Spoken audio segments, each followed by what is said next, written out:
Doing the score sheet can seem really complicated, but it's actually pretty simple once you get the hang of it. So in this video, I'm going to show you how to do the score sheet. The very first thing we're going to do on the score sheet is spell out some important information in pen. So all this information up here and here on the right hand side, all the way through the start time of the match is all going to be in pen, and then you can switch over into pencil. So let's go ahead and do that.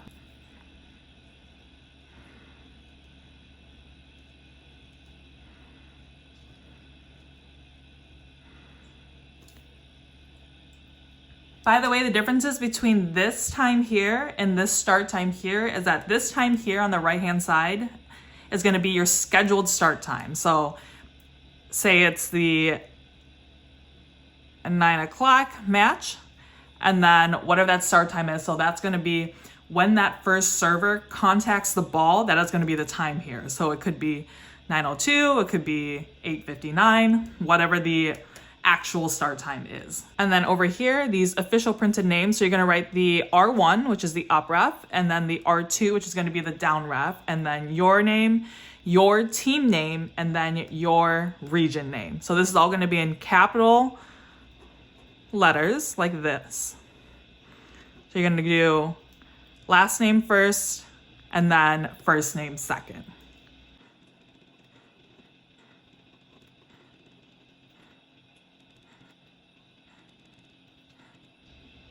Like so. So that's how you fill out this section here. And then up here at the top, sometimes the tournament will have this already filled in, but just make sure that all the information is accurate up here.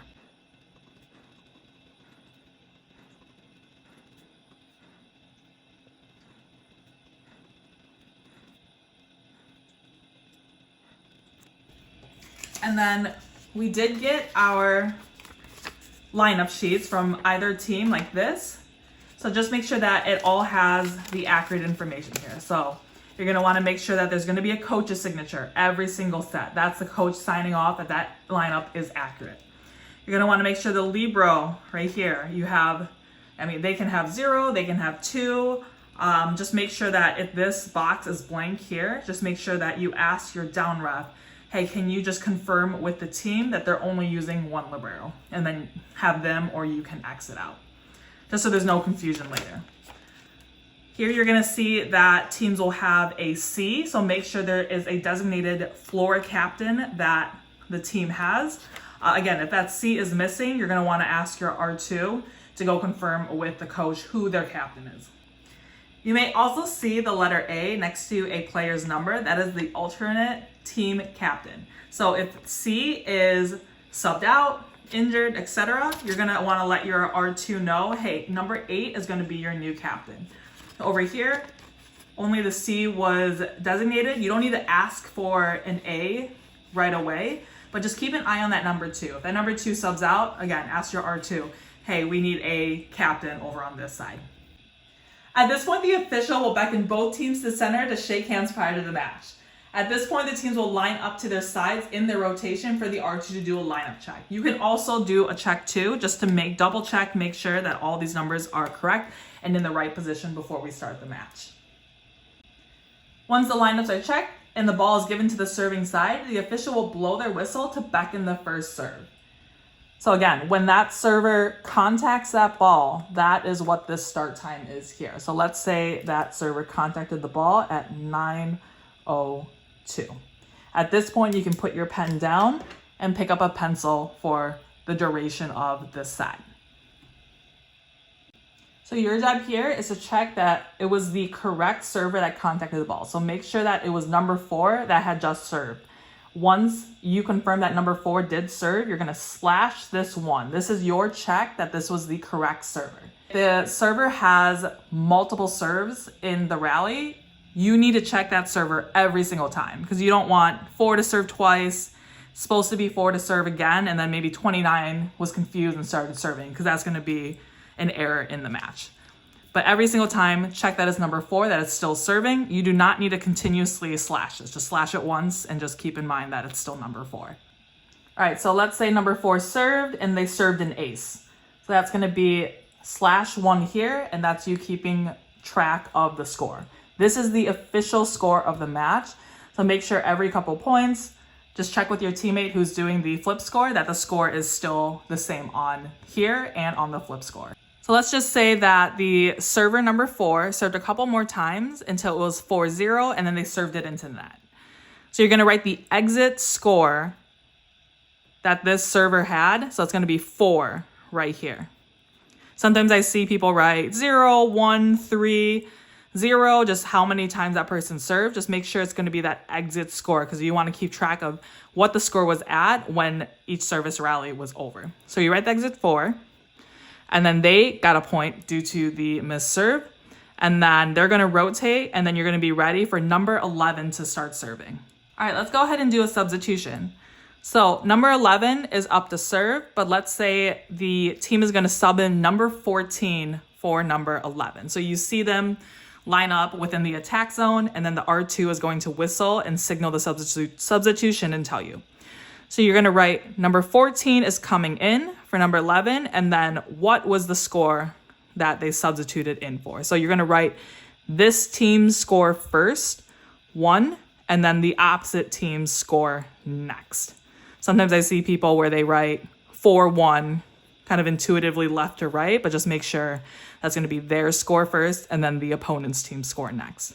All right, so far this team has used 1 substitution. Make sure you slash that 1 at the bottom because you're going to keep a tally for substitutions for the officials. So 14 is going in for number 11. Score is 1-4, and then once you have this written here and you're ready to go, you're going to put your writing utensil down and then give the ready signal like this to your officials. This is telling them that the score sheet is ready and they are okay to back and serve for the team. So once that number 14 has served and it's the correct server, you're going to slash that 1 again to signify that it was the correct server. Please do not be afraid to tell your R2 to slow down for you if they're letting the subs go too fast, especially if there's 2 or 3 subs going all at once. It's really important that this score sheet is 100% correct and that you're not rushed. The officials would definitely prefer to use a couple extra seconds for you here than a couple points later figuring out something is wrong and trying to backtrack and remember what happened. When a team has used their 9th sub, you're going to let your R2 know, so then give a heads up to the coach. So that R2 will go over to the coach and say, hey, coach, you've used 9 subs. And then every sub after that, still let your R2 know, hey, they've used 10 subs. They've used 11 subs. They've used 12 subs. They're out of subs. Just to really let that coach know how many subs they have left. A couple more points have gone by, so I'm going to show you what it looks like when a team takes a timeout. Let's say blue coach asks for a timeout. So here we're going to put the score, their score first, and then the opponent's score next. So the score was 8 and then 12. R2 will keep track of the 30 seconds that the team has to use for a timeout. Now I'm going to show you what it looks like when a Libero goes up to serve. So you're going to triangle this position number, not this number right here, because the Libero can serve for anyone in this position, but they're locked in to this 1. So we can't have 1 Libero serving for 1 middle and then 1 Libero serving for another middle. So you're going to triangle this position here.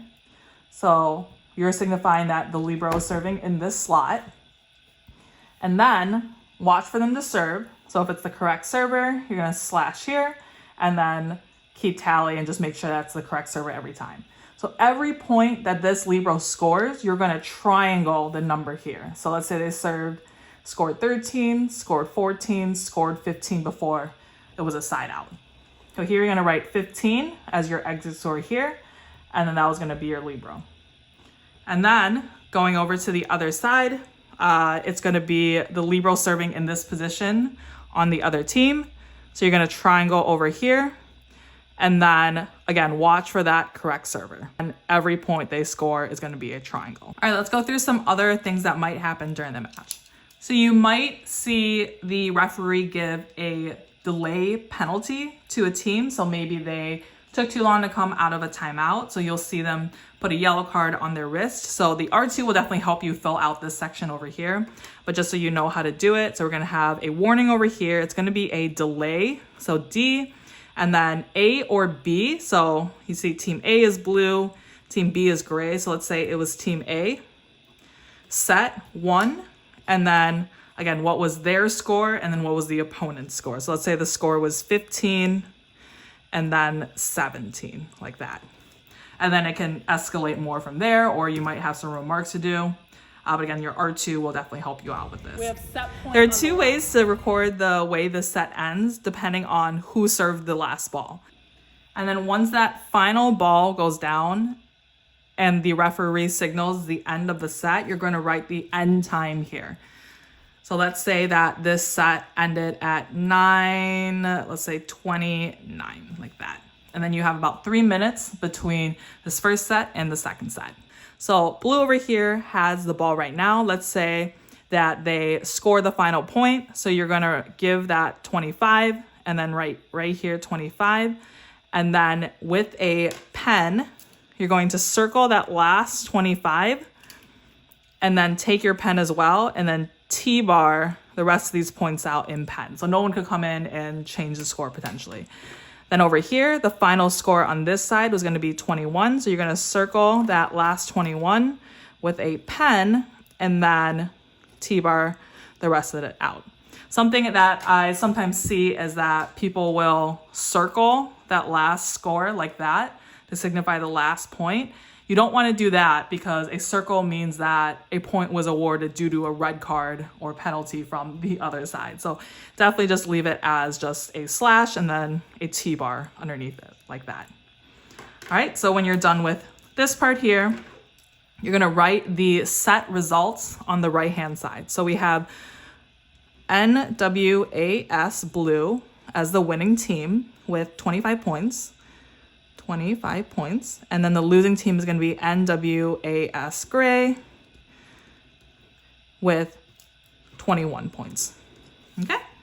So I want to show you what it looks like to record the end of a set when the winning team doesn't score that last point. So let's say right here, the score is 24 for team gray and 9 for team blue. So say they're serving at set point, say they miss the serve, right? So you're going to write the exit score here, 24, and then they're going to get a point here. So right now the score is 10-24, and say that last server, number 2, misses the last serve. So what you're going to do here is, all right, so they contacted the serve. It was the correct server, so they did serve it right. However, they didn't earn any points here. So that last score for them is going to be 10, and then that point over here is going to be 25. So the ending score is 10-25. You're going to write that 25 here, but you're not going to slash this 1. You're just signifying that was the last score. So you're going to put your pencil down. You're going to circle this and then T-bar the rest out. So right here, T-bar the rest out like that. And then you're going to write the results over here. So NWAS gray wins the second set at 25-10. What a comeback. NWAS blue, like that.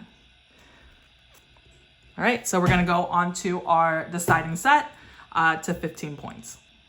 This is what the deciding set score sheet looks like. Usually it's on the back of the first page of the score sheet.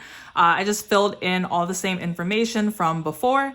So make sure this is all in pen and then carry over any sort of penalty, delay, remarks and everything over from the first sheet as well.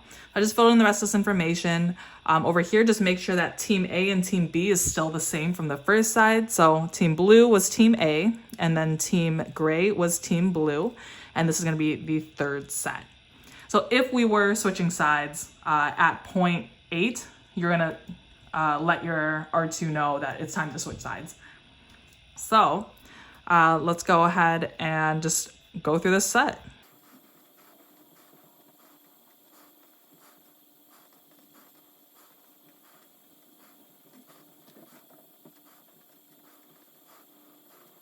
All right, so we've come back here. So right now, blue has set point at 14-10. Let's say this team takes another time out. So you're gonna put that score first and then their opponent's team. Let them go, making the coach take 2 timeouts for the same server.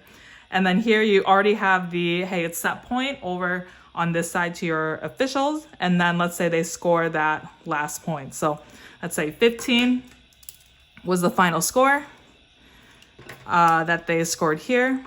So you're gonna circle that last 15 and then T-bar the rest of this out. This last point was gonna be 10, so we're going to circle that one and then T-bar out the rest of these points here. Then you're gonna write the set results here, and then the match winner here, and then don't forget to also get the match winner written on the other side too, along with these signatures. So the winner was NWAS Blue, and they won 2 sets versus Gray's 1 set. So just after you double check this all over and get all the information written down, then you are going to sign it as a, hey, official, this is my 100% score sheet. I've signed it. All I need is your signature. Looks good.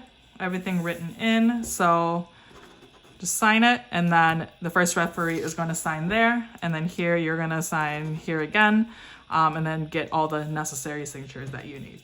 And that's how you do a volleyball score sheet. Let's go ahead and do a Libero control sheet for a volleyball match. So I have these 2 lineups here that we're going to write in to our Libero control sheet, and you can do this entire sheet in pencil. We're going to write the team names here. And then start filling in the information. So we have a Libero, 7. And then let me just go one team at a time. So 4, 29, 8, 2, 17, 15. And then for Gray, we're going to have 13, 11, 8, 2, 22, 4. And Libero's number 11. So when you write the Libero switching right now, because there's only one, it's just going to be an L. If they had 2 different Liberos going on here, you would write, let's just say, for example, the L went in for 8, but then the R went in for 15. So you would write R here instead of L. So you're not having, a bunch of L's on the sheet, and then we haven't recorded the R going in at all. So let me just start writing through this match and then pointing out some important parts. All right, so there's 3 main things that you're going to be in charge of recording on the Libero control sheet. So first is going to be any substitutions. Second is going to be when the Libero goes in and out. And then third is going to be the position that the Libero is going to be serving in. So right away before the match starts, typically the Libero will swap in and out for the middle that is in the back row. So let's say the Libero went in for number 8 right here. And then over here, let's say the Libero went in for number 13. Like that. All right, now the match is ready to go. So let's say number 4 served their rally. Number 11 is going to be the first server. So let's say they had a sub, right? Let's say number 14 went in for number 11, and then you're going to slash this number. So this slash is you counting the sub. Notice I didn't slash the 13 for the Libero because the Libero can go in and out for their player as many times as they want, as long as there's a rally in between. So you're not going to count this as a substitution. So currently this team is at 1 substitution. Let's say we keep going. Libero playing over here. And then let's say we have the Libero serving in this position for number 15. So you're going to triangle this position number. So that's saying the Libero can, any of the Liberos, L or R, if there was an R, they can only serve in this position. So we can't have another Libero serving in this position over here. That's you keeping track of it. Let's say the Libero was serving over here. And then let's say the Libero stays in. And then after the Libero is done, let's say 13 over here came back in. So again, we are not slashing the L. We're just letting the Libero go in and out. And we're just keeping track of it. Okay. So that's what it kind of looks like during a match. Just keep track of those substitutions. As a Libero control sheet, you are the assistant scorekeeper. So make sure you're helping the person who is doing the score sheet over here. So if they need help remembering what the subs were or calling them out for your scorekeeper, make sure you're there to assist them. I want to break down this replacement for the Libero that can get a little bit confusing. It's when both middles and the Libero are kind of all switching at once on the court. It's kind of hard to keep track of. So let's say number 15, this middle, right, is up here. They just side out. Now this 15 is rotating to serve, but then the Libero just immediately goes back to serve over here, right? Then we have this middle, number 8, who is on the bench, just immediately run in over here onto this side here. And it's kind of confusing. There's multiple people running all over the place.